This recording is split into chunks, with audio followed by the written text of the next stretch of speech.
दोस्तों, ये स्टोरी पूरी तरह से फिक्शनल है। इसका किसी भी व्यक्ति या स्थान से कोई संबंध, सिर्फ एक संयोग है।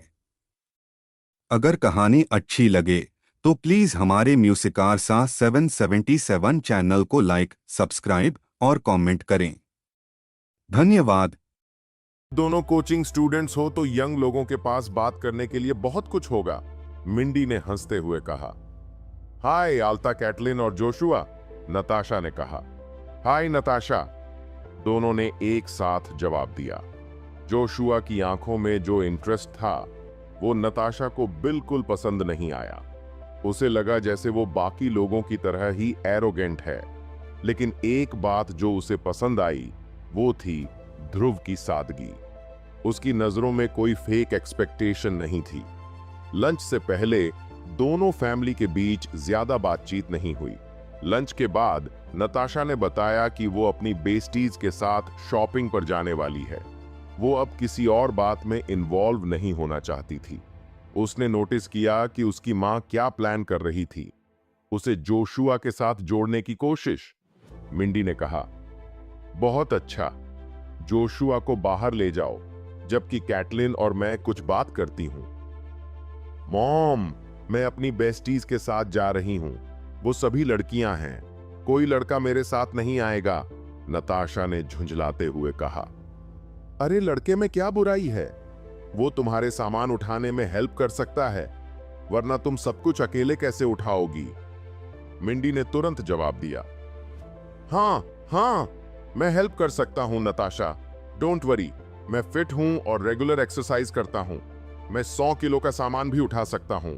तुम जो चाहो खरीदो, जोशुआ ने जल्दी से कहा। वो नताशा के साथ शॉपिंग पर जाना चाहता था। जोशुआ ने सोचा, अगर हम अकेले होंगे तो और मजा आएगा, लेकिन आसपास कुछ ड्राइवर्स भी रहेंगे तो ज्यादा सेफ होगा। उसने सोचा, 9-10 ब्यूटीफुल गर्ल्स के साथ घूमने का चांस कौन छोड़ता है। नताशा चुप रही और मुंह फेर लिया। उसने तय कर लिया कि इससे ज्यादा बात करना बेकार है। जोशुआ उसके पीछे पीछे विला से बाहर आ गया। तुम मेरी कार का वेट करो, नताशा ने उसे कड़े लहजे में कहा। जोशुआ ने सोचा कि दोनों एक ही कार में जाएंगे, लेकिन नताशा ने उसे अपनी कार में बैठने का मौका नहीं दिया। जोशुआ ने मन ही मन सोचा, अगर कोई लड़की किसी लड़के को अपनी कार में बिठाए तो ये कुछ कुछ अपने स्पेस में एंट्री देने जैसा होता है। शायद वो मुझे धीरे धीरे एक्सेप्ट कर रही है।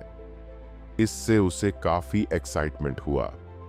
उसने मन ही मन सोचा, मेरे आकर्षण से नताशा जैसी टॉप क्लास ब्यूटी भी जल्दी ही मेरी होगी। कुछ ही देर में नताशा अपनी फेवरेट रेड कलर की फेरारी में जोशुआ के सामने आकर रुकी।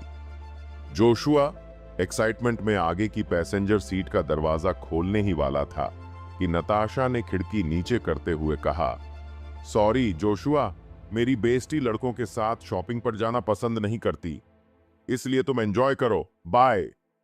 यह कहते ही उसने एक्सीलरेटर दबा दिया और जोशुआ के सामने से गायब हो गई। जोशुआ कंफ्यूज और परेशान खड़ा रह गया। उसे यकीन नहीं हो रहा था कि नताशा ऐसा भी कर सकती है। उसके दिमाग में बस यही ख्याल आ रहा था कि उसे यहां बुलाना एक बहाना था। नताशा का उसे साथ ले जाने का कोई इरादा ही नहीं था। अगर मैं तुरंत गाड़ी चलाकर उसका पीछा करता तो शायद वो बच नहीं पाती, लेकिन अब बहुत देर हो चुकी है, उसने सोचा। फ्रस्ट्रेट होकर उसने मन में सवाल किया, अब क्या करूं? वापस जाऊं? लेकिन ये इंसल्ट बर्दाश्त नहीं होगी। वो अकेला ही वापस लौट आया। इस अपमान का बदला लेने का प्लान करते हुए उसने अपने दोस्तों के साथ पार्टी करने और शराब पीने का फैसला किया। फाह! नताशा रात तक घर नहीं लौटी। जैसे ही वह घर पहुंची, उसने देखा कि उसके डैड हंसराज और मॉम मिंडी लिविंग रूम के सोफे पर बैठे हैं। वो चुपचाप ऊपर जाने की कोशिश करने लगी, लेकिन मिंडी ने उसे रोक लिया। इधर आओ और बैठो, मिंडी ने कहा। नताशा ने मजबूरी में उनके पास बैठते हुए कहा, क्या हुआ मम्मी? कैसा रहा दिन नताशा? मिंडी ने पूछा। कैसा रहा? मतलब? नताशा ने अनजान बनने की एक्टिंग करते हुए कहा। बेवकूफ मत बनो। जोशुआ कैसा लगा? कुछ खास नहीं, नताशा ने सीधा जवाब दिया। कुछ खास नहीं। जोशुआ एक बेहतरीन स्टूडेंट है जिसने विदेश में पढ़ाई की है। मॉम, उसे यह भी नहीं पता कि उसने किस यूनिवर्सिटी से पढ़ाई की है। एक टॉपर। वो सिर्फ पैसे खर्च करके विदेश गया क्योंकि यहां पढ़ाई करने लायक नहीं था। प्लीज इतना ओवर रिएक्ट मत करो। लेकिन फिर भी वो स्मार्ट है, लंबा है और उसकी फैमिली बैकग्राउंड भी अच्छी है। उसके डैड का, मुझे उससे क्या लेना देना कि उसके डैड कौन है? क्यों फर्क नहीं पड़ता? मैं तुम दोनों को एक अच्छा मैच बनाने की कोशिश कर रही हूं। मुझे कोई इंटरेस्ट नहीं है। तुम, हंसराज, देखो तुम्हारी बेटी क्या बोल रही है। मिंडी ने गुस्से में हंसराज की ओर देखा। मेरा इसमें क्या दोष है? हंसराज ने मासूमियत से कहा। इसमें दोष क्यों नहीं है? तुम इतने सालों से उसे स्पॉइल कर रहे हो। नताशा पहले बहुत आज्ञाकारी हुआ करती थी। वो कभी मुझे जवाब नहीं देती थी। तो इसमें मेरी क्या गलती है? तुम हमेशा बिजी रहती हो। हमारी बेटी इसलिए बदल गई है। हंसराज ने बुदबुदाते हुए जवाब दिया। हंसराज, यंग, तुमने मुझे दोष देने की हिम्मत कैसे की? मिंडी गुस्से से बोली। क्या तुम्हें लगता है कि मैं हर समय बाहर रहना चाहती हूं? क्या तुम्हें लगता है कि मैं पूरे देश और दुनिया में घूमने का शौक रखती हूं? क्या मैं थकती नहीं हूं? अगर मैं ऐसा न करती तो क्या तुम इतने बड़े विला में रहते? क्या तुम घर के सारे काम खुद करते? तुम्हारी तनख्वाह से तो हम भूखों मर जाते। ठीक है, ये सब मेरी गलती है, हंसराज ने तुरंत कहा। तुमने बहुत मेहनत की है डार्लिंग। मैंने अपनी बेटी को सही से गाइड नहीं किया। अब मैं उसे अच्छे से गाइड करूंगा। हंसराज जानता था कि अगर उसने अपनी गलती नहीं मानी तो मिंडी का गुस्सा छत उड़ा देगा। हम्फ, मिंडी ने नाराजगी जताते हुए कहा। नताशा ने बेमन से कहा, ठीक है मां, अगर कुछ और नहीं है तो मैं ऊपर जाऊं? रुको, मिंडी ने गंभीरता से कहा। मेरा काम अभी खत्म नहीं हुआ। क्या तुम्हें जोशुआ के लिए कोई फीलिंग्स नहीं है? मां, मैं अभी स्कूल में हूं। क्या तुम मेरी शादी करवाने के लिए इतनी उतावली हो? नताशा ने दुखी होते हुए कहा। नताशा, मैं तुम्हारी शादी के लिए उतावली नहीं हूं। मैं बस तुम्हारे लिए कोई अच्छा लड़का ढूंढने की कोशिश कर रही हूं, जैसे जोशुआ। उसकी हाइट, लुक्स, स्टेटस और फैमिली बैकग्राउंड कम से कम उन लड़कों से तो बेहतर है जो अभी स्कूल में हैं। मैं बस इतना चाहती हूं कि तुम अपना समय गरीब लड़कों के साथ बर्बाद न करो। वो दूसरों से बेहतर क्या है? वो सिर्फ एक अमीर वारिस है जो अपने पेरेंट्स पर निर्भर है, नताशा ने सीधे जवाब दिया। तो क्या हुआ अगर वो अमीर वारिस है? अमीर होना बुरा नहीं है, जब तक वो दयालु है, महत्वाकांक्षी है और उसके माता पिता उसकी मदद करते हैं। वो भविष्य में उनसे भी आगे निकल सकता है, मिंडी ने कहा। ठीक है, तुम सही हो, लेकिन मैं अभी जवान हूं। मैं इतनी जल्दी डेट पर नहीं जाना चाहती। क्या तुम मुझे फोर्स करना बंद करोगी? नताशा ने विनती करते हुए कहा। नहीं, कुछ गड़बड़ है। क्या तुम्हारे स्कूल में कोई बॉयफ्रेंड है? मिंडी ने अचानक पूछा। क्या? नहीं, मेरा कोई बॉयफ्रेंड नहीं है। बातें बनाना बंद करो, नताशा घबरा कर बोली। तुम्हारी घबराहट कुछ और कह रही है। मैं कई सालों से बिजनेस में हूं। क्या तुम्हें लगता है कि मैं समझ नहीं सकती? सच बताओ, वो कौन है? मिंडी ने सख्ती से पूछा। हंसराज ने भी अखबार नीचे रख दिया और नताशा की ओर देखने लगे। उन्हें बिल्कुल भी अंदाजा नहीं था कि उनकी बेटी का कोई बॉयफ्रेंड हो सकता है। अगर ये सच है तो ये सीरियस मामला है। मां, सच में कुछ नहीं है। क्या आप बातें बनाना बंद करेंगी? मिंडी ने फिर हंसराज की ओर देखा और बोली, देखो तुम्हारी परवरिश का कमाल। नताशा, मुझे बताओ, क्या तुम्हारा कोई बॉयफ्रेंड है? हंसराज ने गंभीरता से कहा। हम तुम्हारे लिए चीजें मुश्किल नहीं बना रहे हैं, लेकिन एक लड़की के तौर पर तुम्हें आत्मसम्मान रखना चाहिए, समझी? पापा, मेरे पास सच में कोई नहीं है। आप मेरी बात पर यकीन क्यों नहीं करते?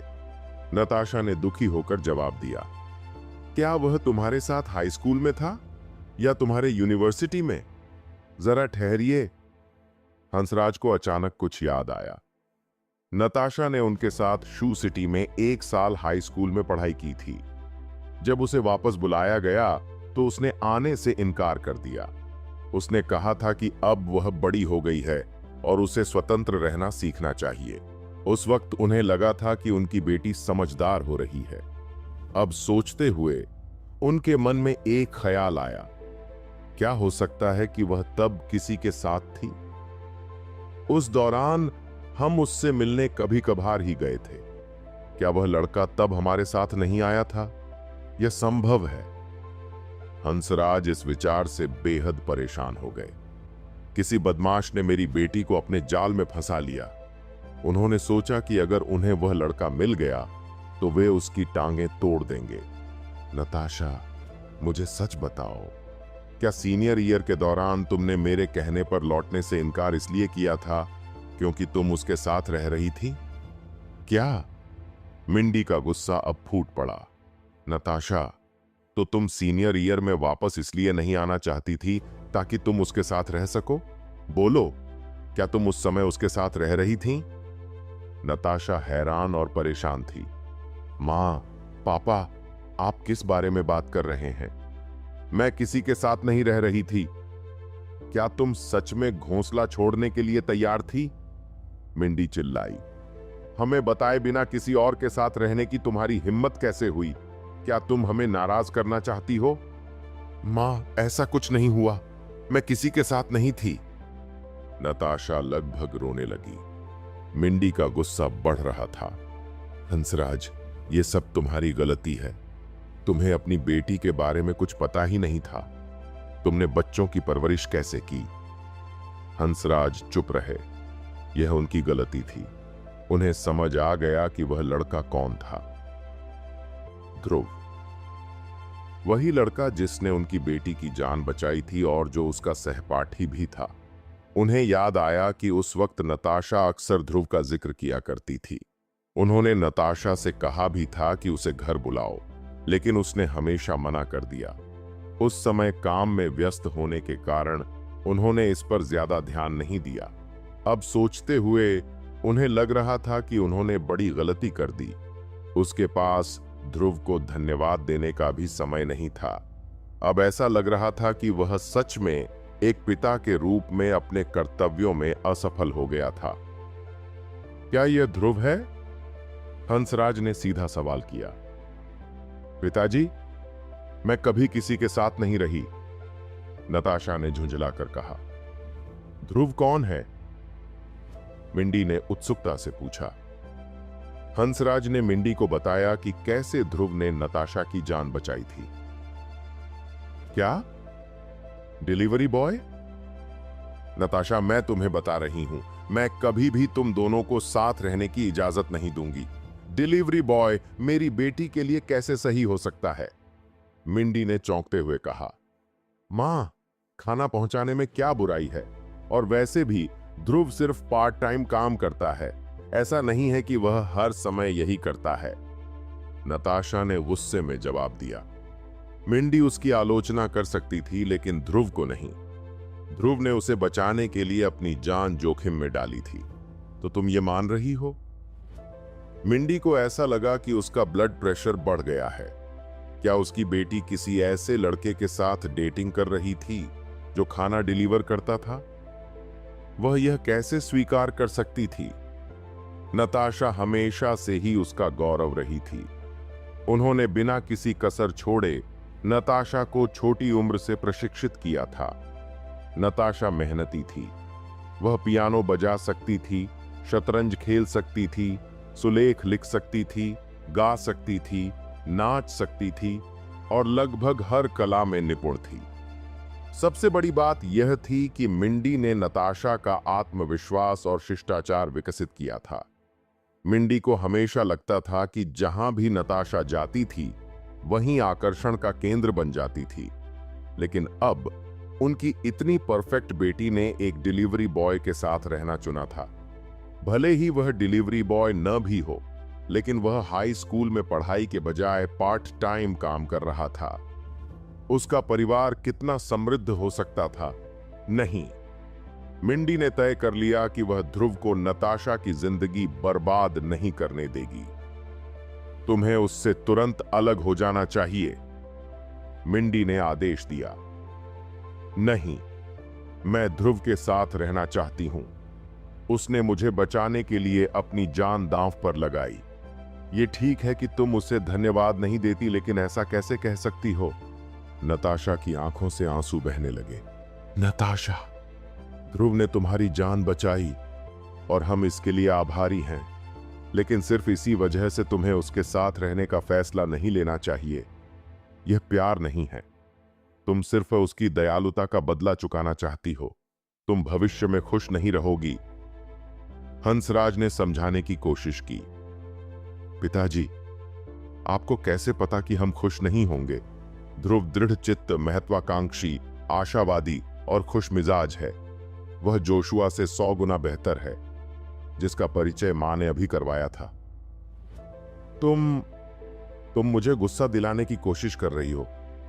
मिंडी इतनी नाराज हो गई कि वह और कुछ कह ही नहीं पाई। हंसराज को भी सिरदर्द हो रहा था। ऐसा लग रहा था कि नताशा ने ध्रुव के बारे में अपना मन बना लिया है। ओह, वह लापरवाह था। जब उनकी बेटी को बचाया गया था, तब उसे ध्रुव से मिलकर बात करनी चाहिए थी। साथ ही मुआवजे के तौर पर उसे कुछ पैसे दे देने चाहिए थे। ध्रुव की पारिवारिक स्थिति को देखते हुए वह पैसे लेने से मना नहीं करता। अगर ऐसा हो जाता तो शायद आज की यह स्थिति पैदा नहीं होती। उसकी बेटी छोटी थी और जब किसी ने उसकी जान बचाने के लिए अपनी जान जोखिम में डाली तो स्वाभाविक था कि वह उसके प्रति आकर्षित हो जाती। साथ ही वे दोनों सहपाठी थे।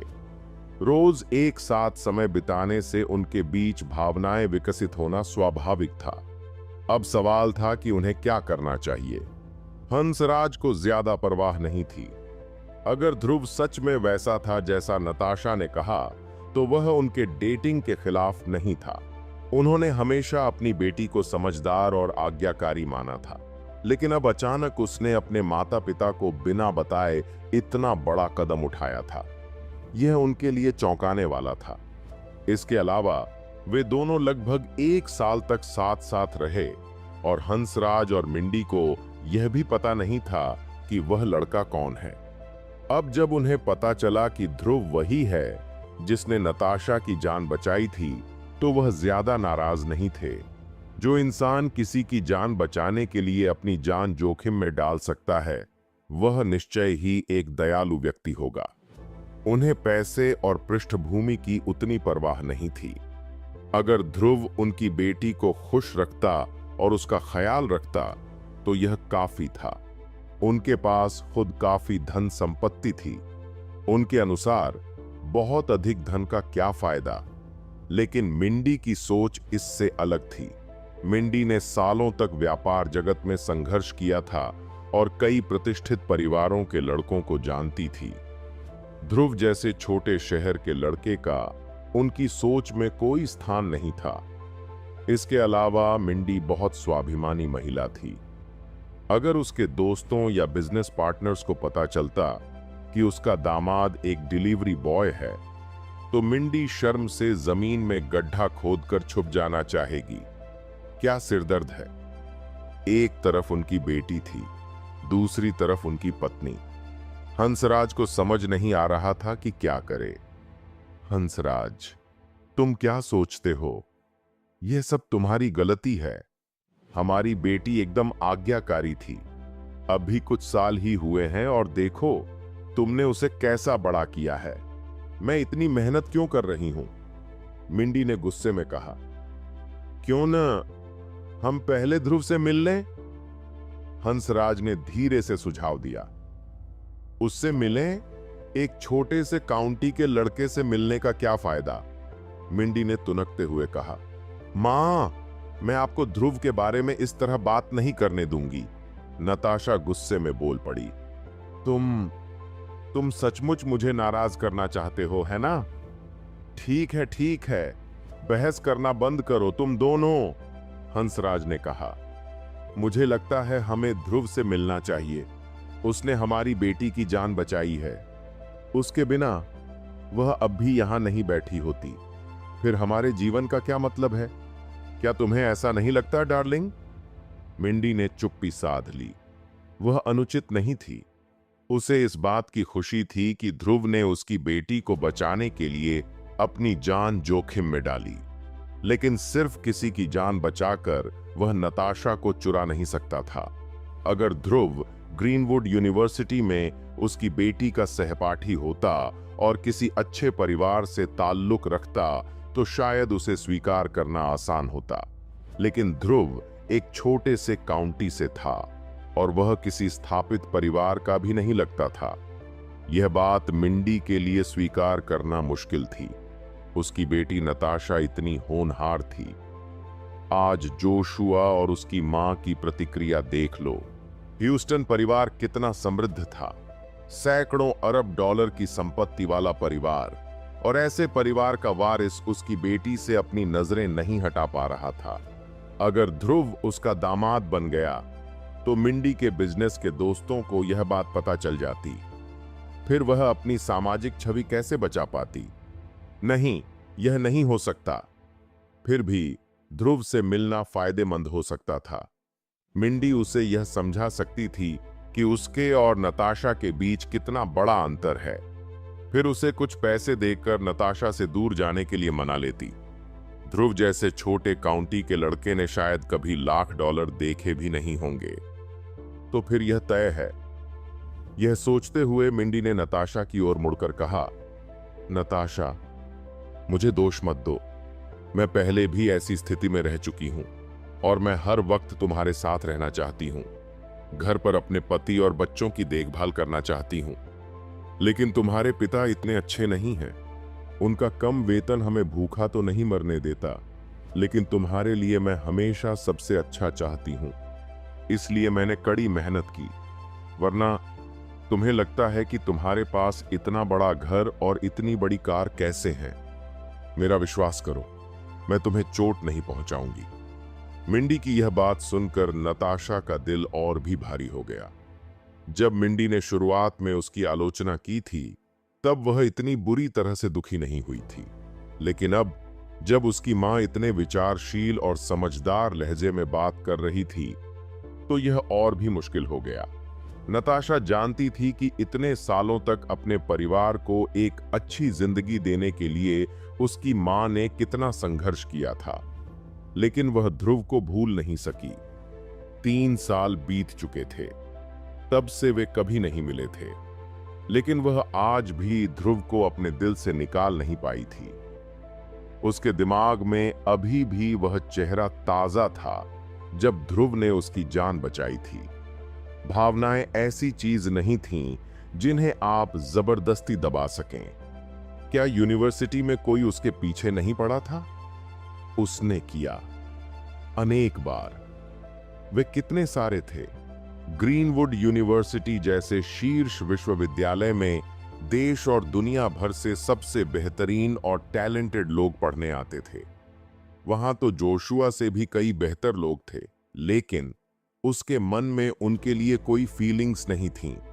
जब नताशा को पता चला कि ध्रुव अगली सुबह राजधानी आ रहा है, तो उसका दिल जोर जोर से धड़कने लगा।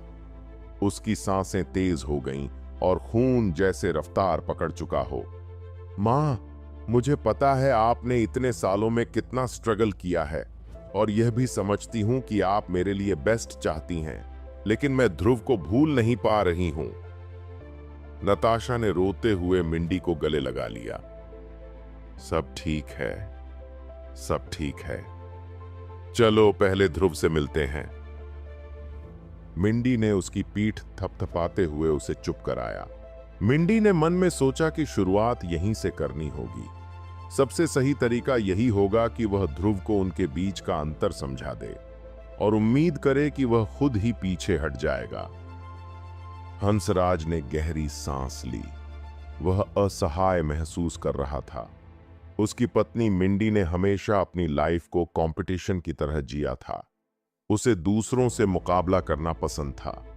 वह अपने दोस्तों और पुराने सहपाठियों से जलती थी, जिनके पास लग्जरी कारें और आलीशान घर थे। इसी वजह से उसने बिजनेस शुरू करने पर जोर दिया और अब उसके हर फैसले का ठीकरा भी उसी पर फोड़ती रहती थी। क्या गलती थी मेरी? उनका वेतन इतना तो था कि राजधानी में आराम से जी सकें।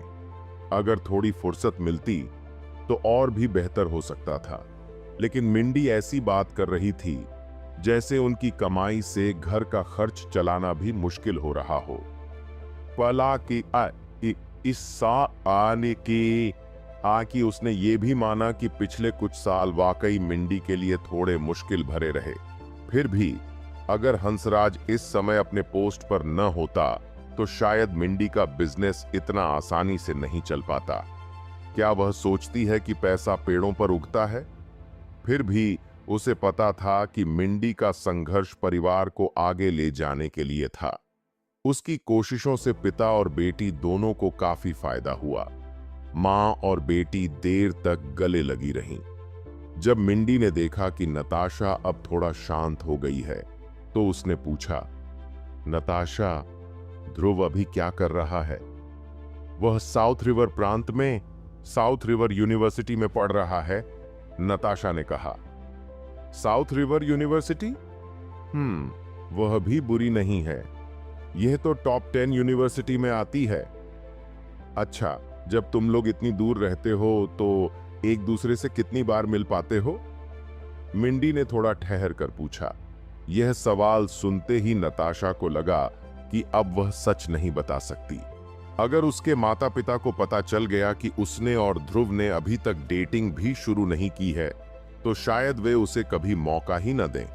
लेकिन अब जब उनके दिमाग में यह बैठ चुका था कि वह और ध्रुव रिलेशनशिप में हैं, तो उसे इसी पर टिके रहना चाहिए।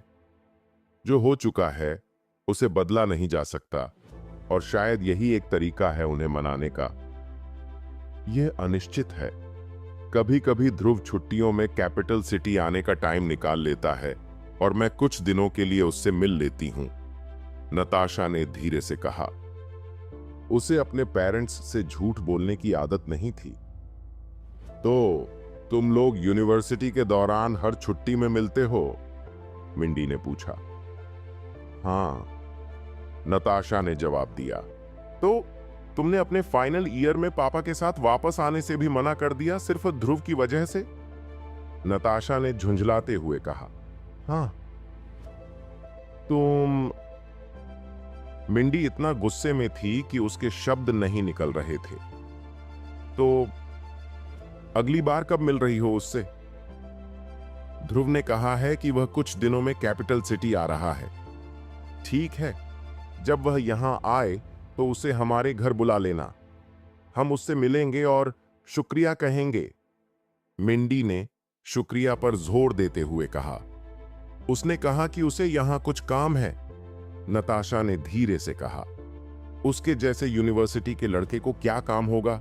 ये बस तुमसे मिलने का बहाना है। उसे बुलाओ, समझी? ठीक है मां। अच्छा, अब जाओ और आराम करो। ऊपर जाओ।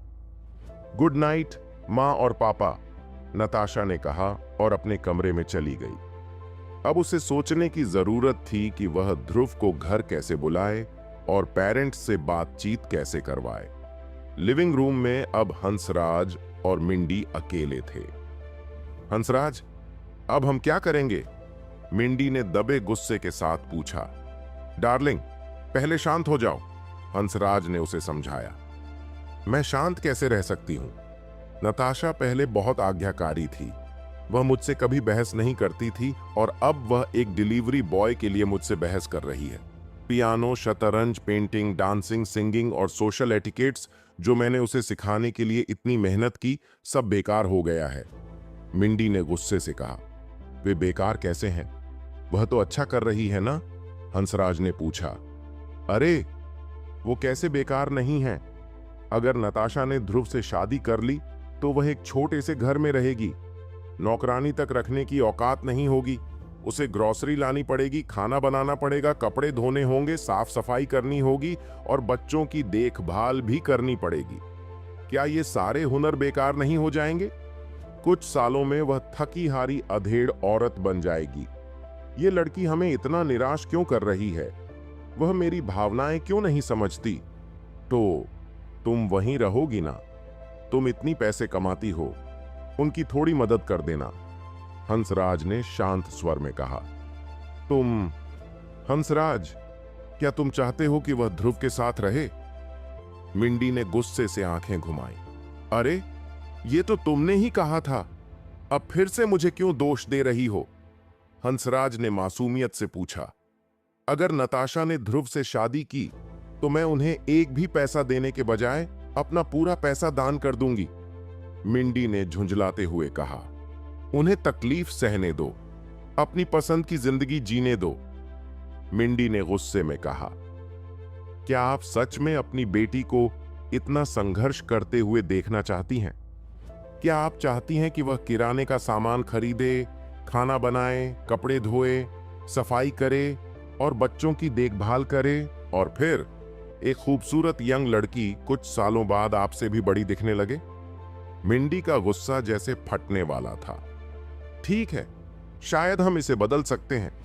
सोचो, उस वक्त नताशा की उम्र कितनी थी? वह सड़क पर गिर गई थी और एक ट्रक उसकी तरफ बढ़ रहा था। ध्रुव ने उसे बचाया जब वह अपनी जिंदगी के सबसे कमजोर पल में थी। वह ध्रुव के बारे में बहुत सोचती होगी। वे सहपाठी भी थे। हर दिन साथ वक्त बिताने के बाद अगर प्यार नहीं होता तो यही अजीब लगता। तो फिर अब हम क्या करें? हम इसे ऐसे नहीं छोड़ सकते। इतनी टैलेंटेड बेटी अगर ध्रुव जैसे गरीब लड़के से शादी कर लेगी तो यह तो बर्बादी होगी। हमें उन्हें अलग करने का कोई तरीका निकालना होगा। पहले ध्रुव से मिलते हैं, वहीं से शुरू करेंगे और देखेंगे कि क्या हम उसे समझा सकते हैं। अगर ये काम नहीं करता तो हम दोनों की मुलाकातें कम कर देंगे। छुट्टियों में अपने काम को साइड में रखो और नताशा को ट्रिप पर ले जाओ। लंबे वक्त तक दूर रहने से उनकी फीलिंग्स धीरे धीरे खत्म हो जाएंगी। जब वह ग्रेजुएशन के बाद समाज में कदम रखेगी और बेहतर लड़कों से मिलेगी तो उसे एहसास होगा कि ये प्यार नहीं था, बल्कि उसने ध्रुव को अपनी जान बचाने का एहसान चुकाने की कोशिश की थी। मिंडी ने कुछ देर सोचा और फिर बोली, ठीक है, चलो ऐसा करते हैं। स्प्रिंगफील्ड ध्रुव उस जगह जा रहा था जहां उसे ऑफिस बिल्डिंग के मालिक से मिलना था। हालांकि उसे कहा गया था कि वह अकेले ही आए। ध्रुव तानिया को साथ ले जाना चाहता था क्योंकि वे एक दूसरे को जानते थे, पर यह रिक्वेस्ट साफ थी। ठीक है, तो मैं अकेला ही जाऊंगा, ध्रुव ने सोचा। जब वह तय जगह पर पहुंचा तो उसने अपना मकसद बताया और वेटर ने उसे एक प्राइवेट रूम में ले जाकर इंतजार करने को कहा। ध्रुव कमरे में अकेले बैठा था। कुछ देर बाद दरवाजा खुला। ध्रुव ने ऊपर देखा और वह हैरान रह गया। यह तानिया की कॉलेज की सहपाठी और उसकी सबसे अच्छी दोस्त विनिता थी। विनिता ने डीप वी नेकलाइन वाला black business suit, short skirt और ब्लैक सिल्की स्टॉकिंग्स पहने थे। ध्रुव खुद को बहुत कंट्रोल करने वाला इंसान मानता था, लेकिन कुछ पल के लिए उसकी नजरें टिकी रह गईं। विनिता अंदर आई और ध्रुव के सामने बैठ गई। बिना कुछ बोले उसे बस देखती रही। मिस रॉजर्स, मुझे आपसे मिलने की उम्मीद नहीं थी, ध्रुव ने थोड़ा चौंकते हुए कहा। क्या बात है, इतने हैरान क्यों हैं मिस्टर ध्रुव? विनिता ने हल्की मुस्कान के साथ जवाब दिया। वाकई हैरान हूं। मुझे नहीं लगता कि तानिया को पता है आप कौन हैं, नहीं तो आपने मुझे अकेले आने के लिए नहीं कहा होता। तानिया को सच में नहीं पता, लेकिन इसका मतलब ये नहीं कि मैं उसे बताना नहीं चाहती। बस इतना है कि मैं नहीं चाहती कि वो इस पर ज्यादा सोचे। मैं उसे एक दोस्त के तौर पर खोना नहीं चाहती। तो इसका मतलब ये कि आपको फर्क पड़ता है। तानिया शायद बाहर से ठीक लगती हैं, लेकिन वो बहुत प्राउड है, इसलिए मैं एहतियात रख रही हूं। ठीक है, अगर आप नहीं चाहती कि तानिया को पता चले तो मैं नहीं बताऊंगा, लेकिन आज इस बारे में बात नहीं करेंगे। मैं तो असल में आपकी ऑफिस बिल्डिंग खरीदने में इंटरेस्टेड हूं। आप इसे बेच रही हैं? ध्रुव ने सीधा सवाल किया। पहले तुम्हें एक सवाल का जवाब देना होगा, विनीता ने तुरंत कहा। कौन सा सवाल? मुझे बताओ कि तुमने सुशांत परिवार को खत्म करने में क्लिंटन की मदद कैसे ली। ये जानना मुझे बहुत इंटरेस्टिंग लगेगा। ध्रुव ने आखिरकार इमारत 15 अरब डॉलर में खरीद ली। ध्रुव ने कीमत पर ज्यादा ध्यान नहीं दिया। उसके पास इतना पैसा था कि उसे परवाह नहीं थी कि इस डील में उसे प्रॉफिट होगा या लॉस। वो बस शानदार नंबर चाहता था। हालांकि तानिया की टीम के अनुसार इस बिल्डिंग पर 18 अरब डॉलर खर्च करना भी वर्थ था। ये बात ध्रुव को थोड़ा कंफ्यूज कर गई। एक बिजनेस वुमन होते हुए भी विनीता ने उसे इतनी बड़ी छूट क्यों दी? उन्होंने 20 अरब डॉलर की डिमांड क्यों नहीं की? वो तो आसानी से 50 मिलियन एक्स्ट्रा कमा सकती थी। अगर विनीता को पता चलता कि ध्रुव ऐसा सोच रहा है तो उसे गुस्सा आ जाता। उसने ध्रुव को इतना अच्छा डील दिया और वो फिर भी कृतज्ञ था। उसने पहले कभी ऐसा इंसान नहीं देखा था जिसे इतना खर्चा करना डिस्टर्बिंग लगे। ऐसा लग रहा था कि विनीता आज कोई बिजनेस डील के लिए नहीं आई थी। वो सीधे या घुमा फिराकर ध्रुव की बैकग्राउंड और क्लिंटन से उसके रिलेशन के बारे में पूछ रही थी। दूसरी तरफ ध्रुव ने बस इतना बताया कि वो SC.C के मेन मेंबर्स में से एक है और बाकी बातें इग्नोर कर दी। क्लिंटन ने सुशांत परिवार को खत्म करने में उसकी हेल्प क्यों की, इस पर ध्रुव ने बस इतना कहा कि सुशांत फैमिली बुरी थी और समाज के लिए डेंजरस थी। इसलिए उसने क्लिंटन को उनकी सिचुएशन की जानकारी दी। उसके बाद सुशांत परिवार खत्म हो गया। बाकी डिटेल्स उसे भी नहीं पता थीं। वह जानता था कि विनीता इस पर यकीन नहीं करेगी, और क्यों करेगी? वह खुद भी तो इस पर यकीन नहीं करता था। जब उसने कहा कि सुशांत समाज के लिए हानिकारक और बुरे थे, तो वह थोड़ा शर्मा गया। लेकिन सबसे अजीब बात यह थी कि विनीता ने उस पर कोई सवाल नहीं किया। मगर मिस तानिया की बेस्ट फ्रेंड विनीता इतनी सिंपल भी नहीं थी। उसे ऑफिस बिल्डिंग में कोई खास इंटरेस्ट नहीं था। शायद उसकी खुद की बैकग्राउंड भी कुछ खास रही होगी। हालांकि उस वक्त स्प्रिंगफील्ड की लोकल पॉलिटिक्स और ताकतों को समझने में वह थोड़ी कमजोर लग रही थी। ध्रुव के जाने के बाद विनीता एक प्राइवेट रूम में चली गई। वहां अंदर करीब 27 से 28 साल का एक नौजवान बैठा हुआ था। तो विनीता, तुम्हारे पास कोई खबर है?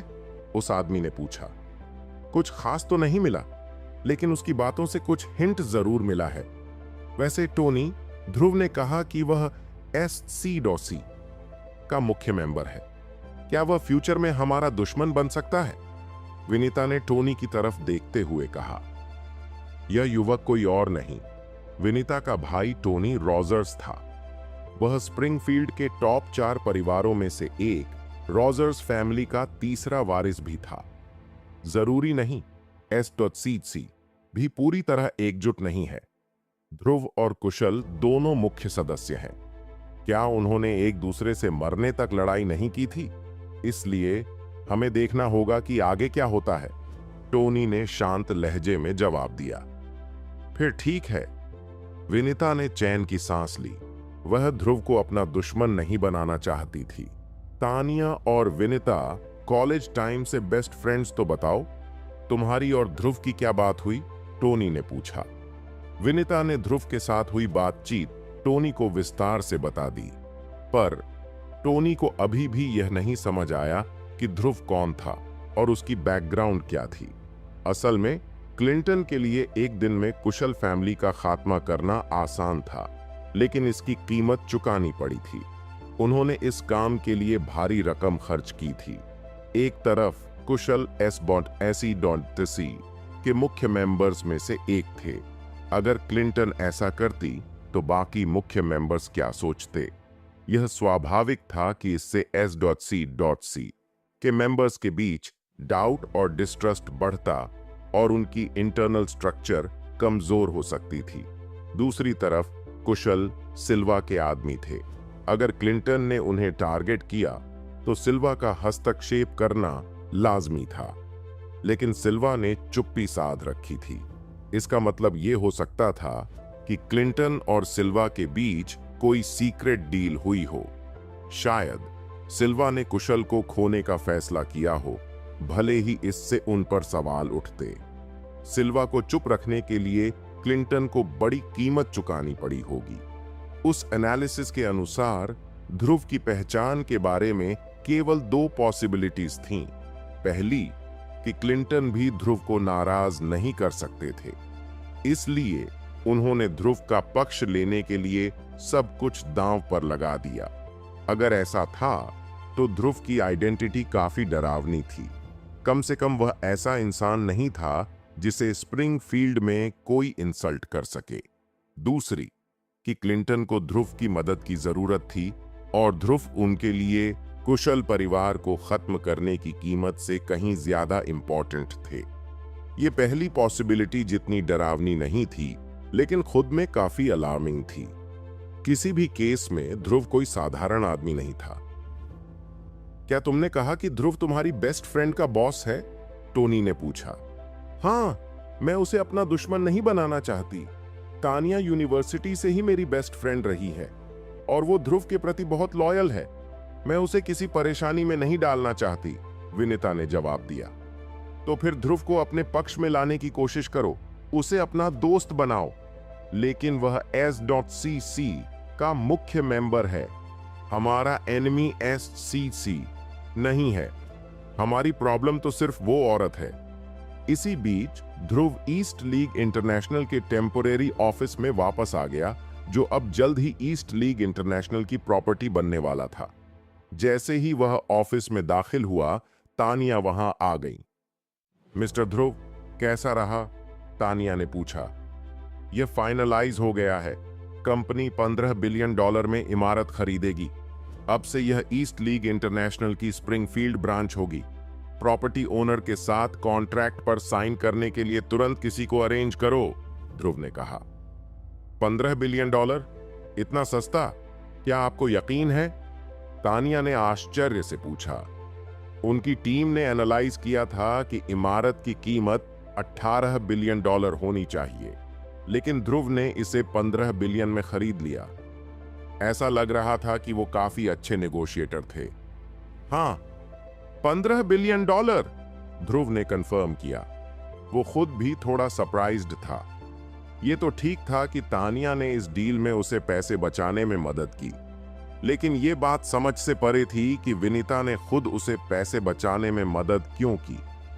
वह उसे कुछ बेच रही थी, लेकिन ऐसा लग रहा था जैसे वह कीमत बढ़ाने के बजाय उसे कम करके उसकी वैल्यू घटा रही हो। विनीता ने उसके कई शानदार पॉइंट्स बचा लिए। बहुत अच्छा, मैं किसी को इसका ध्यान रखने के लिए असाइन करती हूं, तानिया ने कहा और मैटर सेटल करने चली गई। चूंकि उन्हें इस डील में बेनिफिट मिला था, इसे जल्द से जल्द फाइनलाइज करना जरूरी था। नहीं तो अगर दूसरी पार्टी अपनी बात से पलट जाती तो उन्हें बड़ा नुकसान हो सकता था। ध्रुव अपने ऑफिस में बैठा सिस्टम पर नजर डाल रहा था। उसके शानदार पॉइंट्स अभी भी 442 पर थे। ध्रुव ने भवन खरीदने के लिए 150 पॉइंट्स और भूमि नीलामी के लिए 270 पॉइंट्स जोड़कर कुल 862 पॉइंट्स बना लिए थे। उसे लगा कि जैसे ही उसके पॉइंट्स 1000 तक पहुंचेंगे, कुछ बड़ा बदल जाएगा। वह उस पल का इंतजार कर रहा था। 2 दिन बाद, इन 2 दिनों में उन्होंने भवन के खरीद अनुबंध पर साइन कर दिए और पेमेंट भी पूरा कर दिया। भूमि नीलामी का एडवांस भी दे दिया गया। अब उनके टोटल पॉइंट्स 862 तक पहुंच चुके थे। ध्रुव ने तानिया से कहा, देखो, जल्द से जल्द और प्रोजेक्ट्स में इन्वेस्ट करो। पैसे की टेंशन मत लो, बस जो जरूरी है उसमें डाल दो। तानिया थोड़ा कंफ्यूज थी। उसने पूछा, सर, हम पहले ही 50 से 60 अरब डॉलर खर्च कर चुके हैं। इतनी जल्दी डिसीजंस लेना सही रहेगा क्या? अगर नुकसान हो गया तो? ध्रुव ने उसे शांत करते हुए कहा, कुछ नहीं होगा, बस तुम इन्वेस्ट करो। अभी इन प्रोजेक्ट्स को फाइनलाइज करना बहुत जरूरी है। ठीक है, तानिया ने सोचा, अगर बॉस कह रहे हैं तो करना पड़ेगा। आखिर नुकसान उनका होगा, मेरा थोड़ी। जल्द ही उन्होंने 3 बड़ी प्रोजेक्ट्स फाइनल की, जिन पर कुल 15 अरब डॉलर खर्च हुए। सिस्टम अपग्रेड का इंतजार ध्रुव अपने लग्जरी होटल स्वीट के सोफे पर बैठा था। उसकी नजरें सिस्टम के पैनल पर टिकी थीं। उसने अभी अभी तानिया को 15 अरब डॉलर ट्रांसफर किए थे। तानिया वो पैसे क्लाइंट को ट्रांसफर करने ही वाली थी। ध्रुव सोच रहा था, जैसे ही क्लाइंट को पैसे मिलेंगे मेरे पॉइंट्स 1000 पार हो जाएंगे, तब क्या सिस्टम में कुछ बदलेगा? लेकिन फिर वह घबराने लगा। अगर कुछ नहीं बदला तो क्या होगा? ये सारे पॉइंट्स आखिर किस काम आएंगे? यह सवाल उसे परेशान कर रहा था। उसके फ्यूचर प्लान्स इस पर निर्भर थे। अगर मैं 1000 पॉइंट्स के बाद भी वैसा ही रहा तो स्पेशल टास्क फोर्स टीम ए के किसी रेगुलर मेंबर को भी नहीं हरा पाऊंगा। फिर कैपिटल सिटी जाने का क्या फायदा? 5 मिनट बाद ध्रुव ने सिस्टम पैनल फिर से चेक किया। 862 पॉइंट्स वहीं के वहीं थे, कुछ नहीं बदला था। उसके दिल में बेचैनी और बढ़ गई। 10 मिनट और बीत गए, सब कुछ वैसा ही था। ध्रुव ने सोचा, तानिया क्या कर रही हैं? इसमें इतना टाइम क्यों लग रहा है? वह थोड़ी देर आराम ही कर रहा था कि अचानक उसके सिस्टम पैनल पर बदलाव हुआ। 862 पॉइंट से सीधा 912 पॉइंट्स तक का उछाल। सिर्फ 5 मिनट में 962 पॉइंट्स हो गए और फिर 10 मिनट के अंदर अंदर उनके पॉइंट्स 1012 तक पहुंच गए। ध्रुव का दिल तेजी से धड़कने लगा। उसने तुरंत सिस्टम पैनल पर ध्यान से देखा। कुछ तो बदला है, उसने खुद से कहा। तभी उसने देखा कि शरीर और मन सेक्शन के पीछे प्लस का चिन्ह दिख रहा था। ये क्या है? ध्रुव को थोड़ी एक्साइटमेंट महसूस हुई। शरीर का मतलब ताकत से है। अगर मैं इसे अपग्रेड करूं तो मेरी स्ट्रेंथ बढ़ जाएगी। उसने बॉडी के पीछे बने प्लस चिन्ह पर टैप किया। अचानक एक विंडो स्क्रीन पर पॉपअप हो गई। होस्ट ध्रुव का शरीर अपने ग्रह के आम लोगों की सीमा तक पहुंच गया है। क्या आप इसे अपग्रेड करना चाहते हैं? अपग्रेड के लिए 1000 भव्य अंक खर्च होंगे। क्या बकवास है? ध्रुव के मुंह से गुस्से में निकल गया। इतनी मेहनत से 1000 पॉइंट्स जमा किए थे, अब सिर्फ ताकत बढ़ाने के लिए सारे खर्च करने होंगे? ये तो नाइंसाफी है। उसने झट से नहीं का बटन दबाया और मन सेक्शन के प्लस चिन्ह पर टैप किया।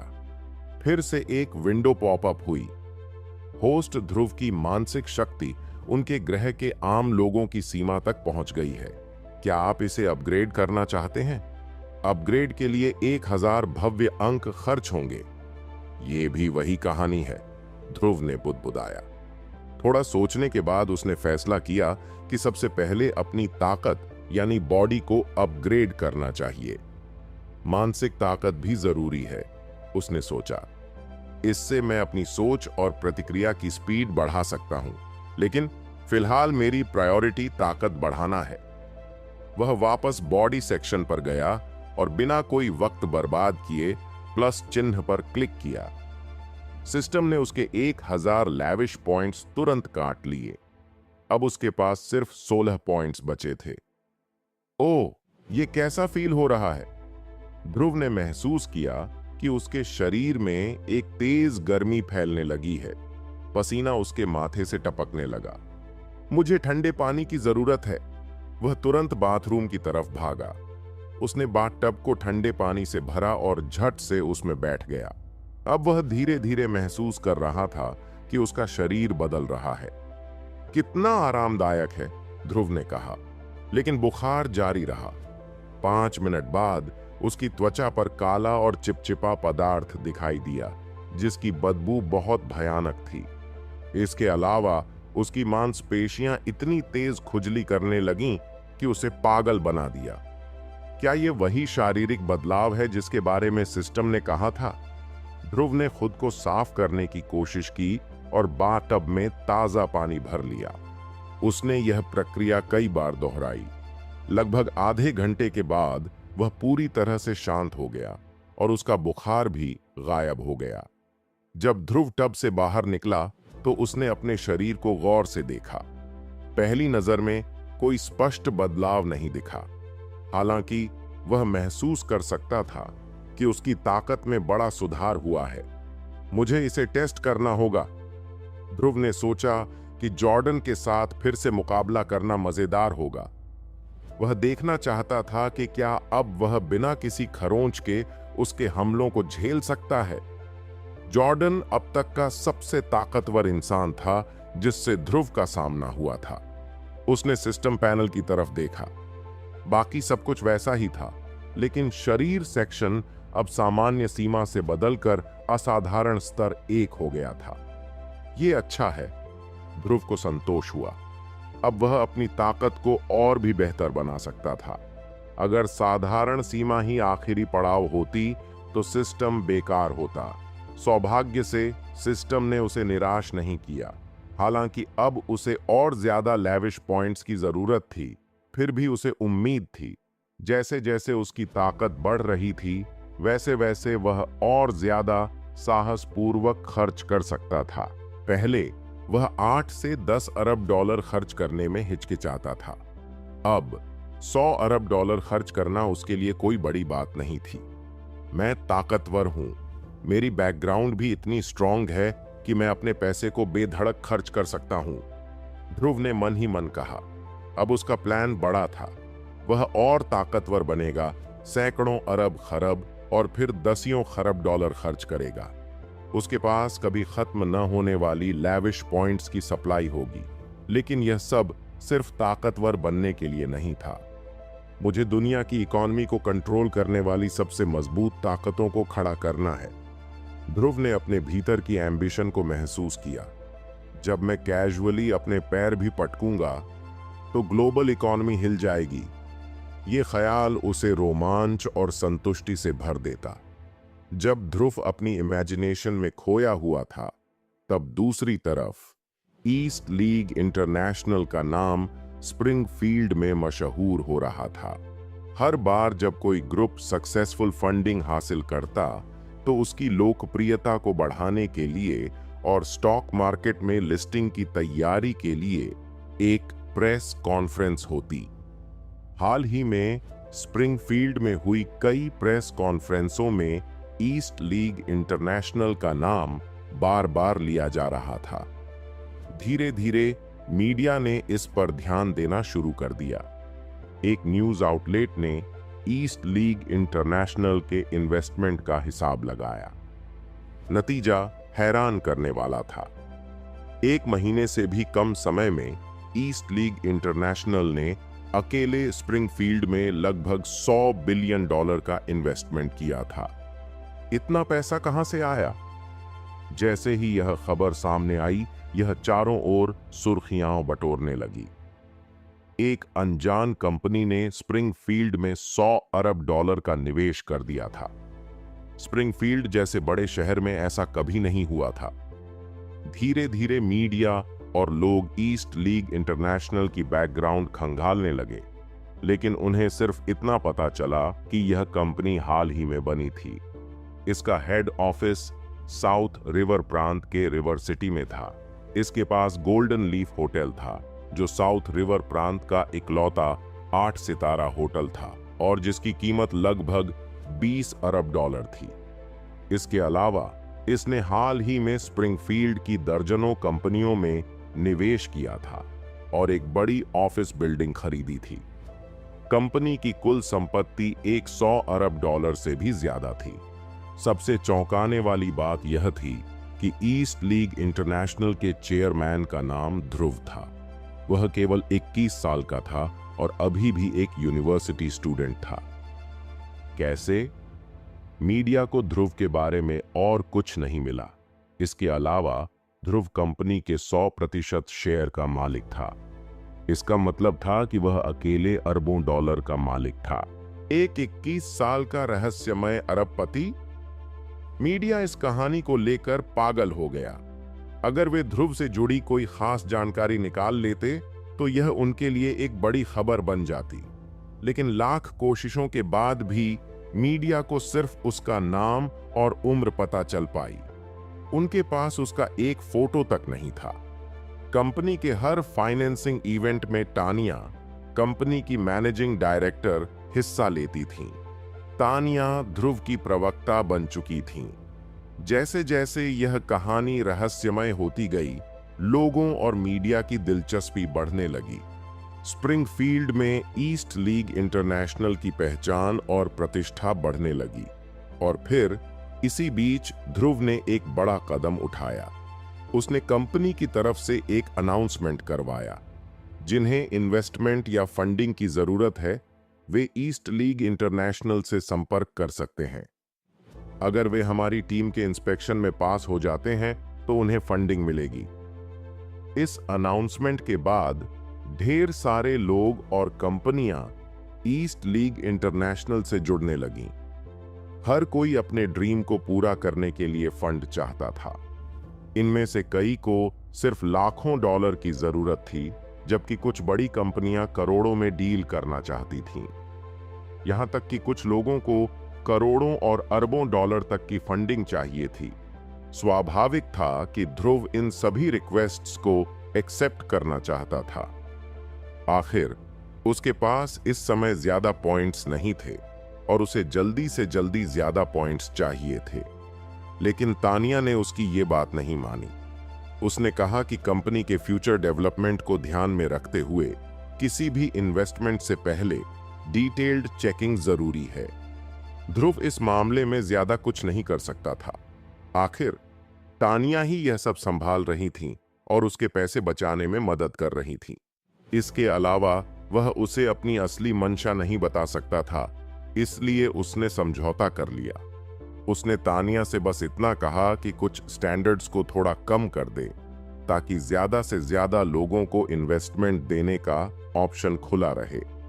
इस बीच ईस्ट लीग इंटरनेशनल ने टैलेंट्स की भर्ती भी शुरू कर दी। कंपनी, जो हाल ही में स्प्रिंगफील्ड में काफी फेमस हो गई थी, न केवल पावरफुल थी बल्कि बहुत अच्छा पे भी ऑफर कर रही थी।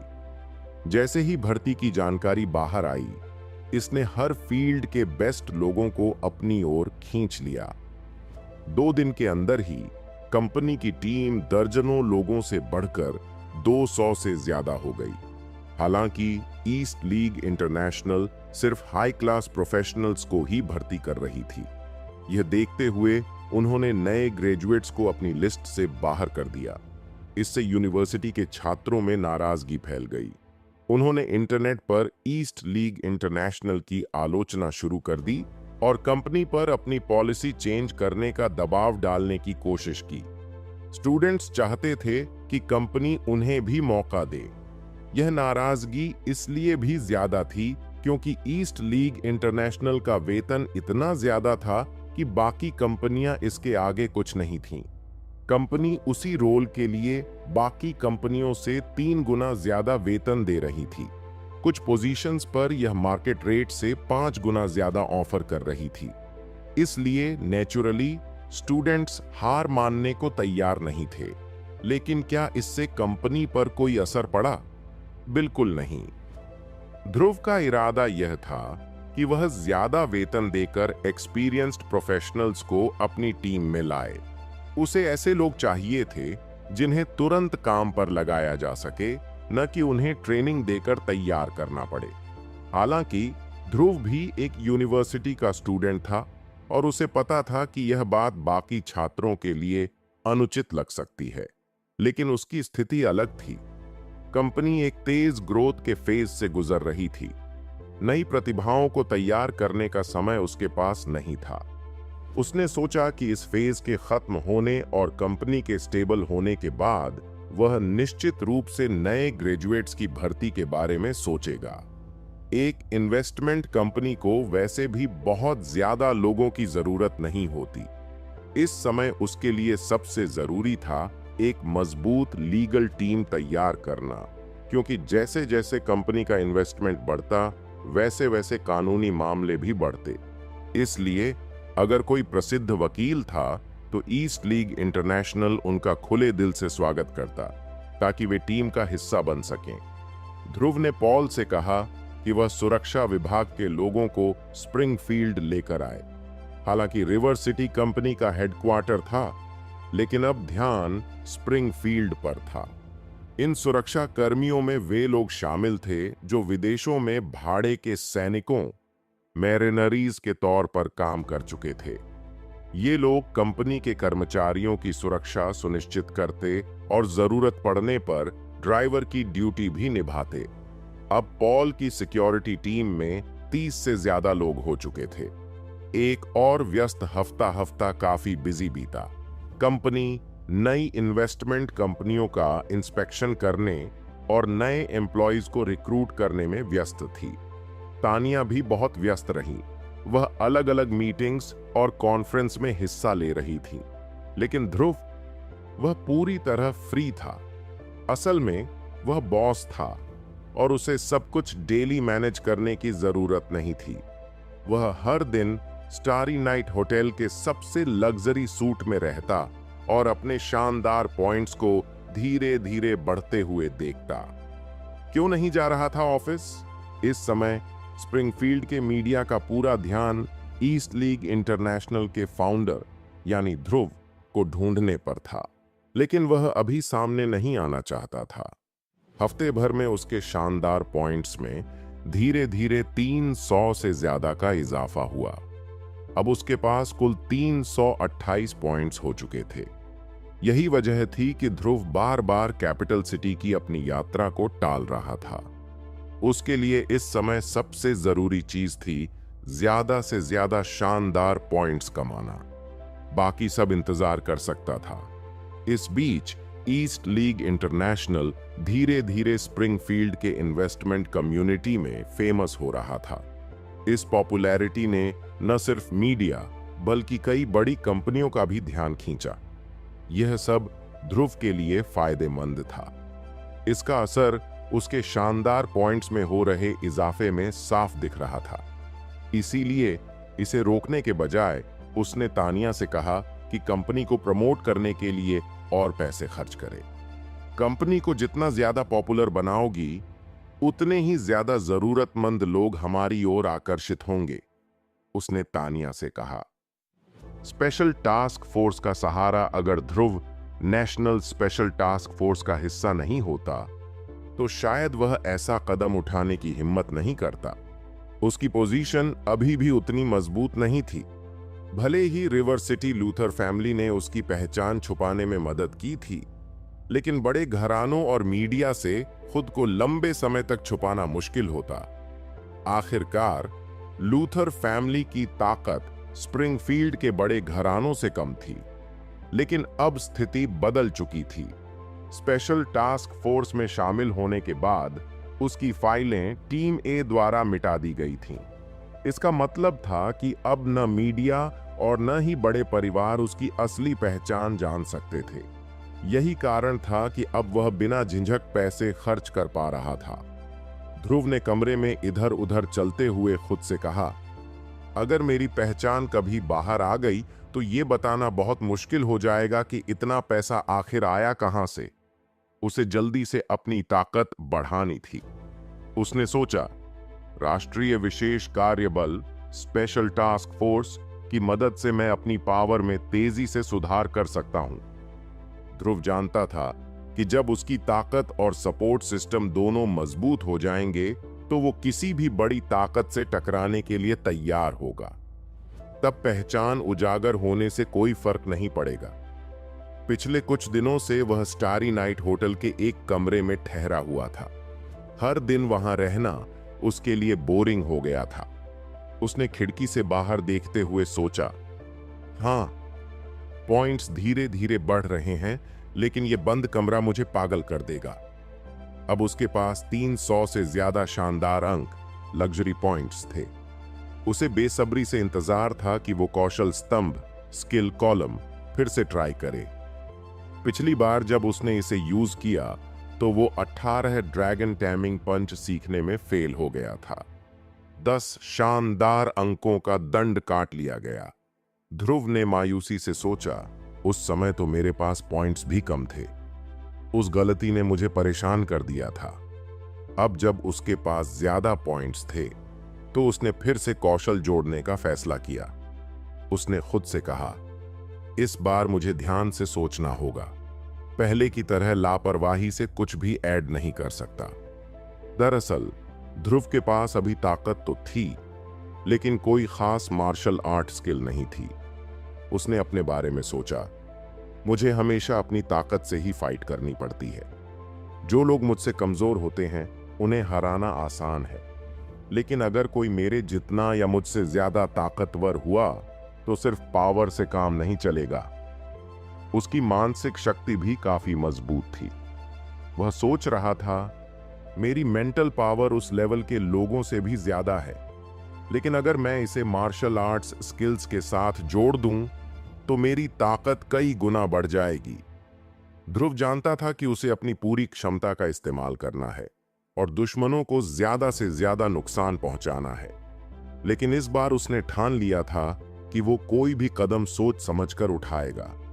उसने खुद से कहा, पिछली बार जो 18 ड्रैगन टैमिंग पंच सीखा था वो सीधा किसी फैंटेसी मार्शल आर्ट्स उपन्यास से उठाया गया था। इस बार ऐसा कुछ भी नहीं होगा। ध्रुव समझ गया था कि पिछली बार वो क्यों असफल हुआ था। 18 ड्रैगन टैमिंग पंच जैसी तकनीकें सिर्फ कहानियों में होती हैं, असली जिंदगी में नहीं। उसने सोचा, पिछली बार मैंने जो ड्राइविंग स्किल, बास्केटबॉल स्किल और पियानो स्किल जोड़े थे वे रियल थे। असली दुनिया में लोग इन्हें जानते हैं, इसीलिए काम कर गए। इस बार उसने ठान लिया कि वही मार्शल आर्ट तकनीक चुनेगा जो असली हों और जिन्हें लोग सच में जानते हों।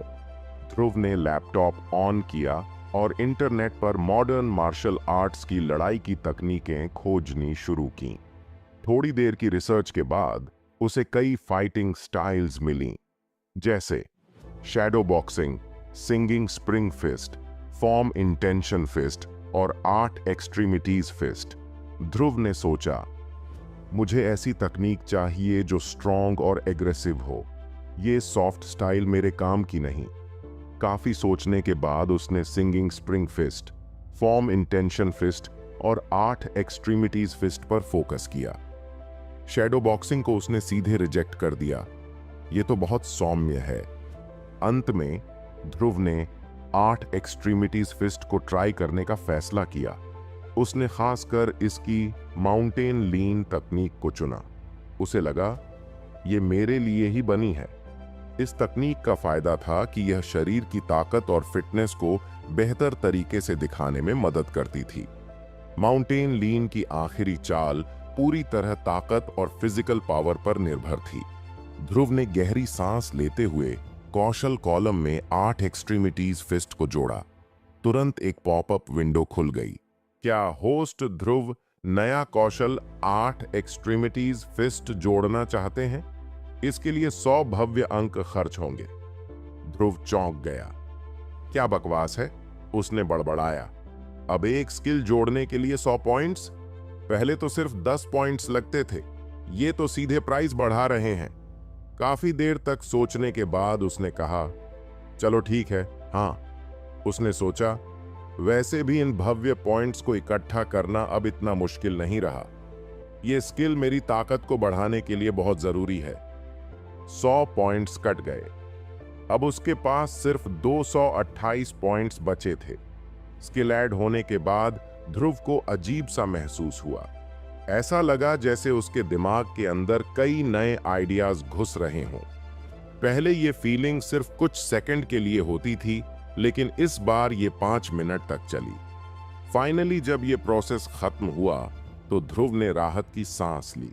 ओह, तो ये ऐसा है, उसने खुद से कहा।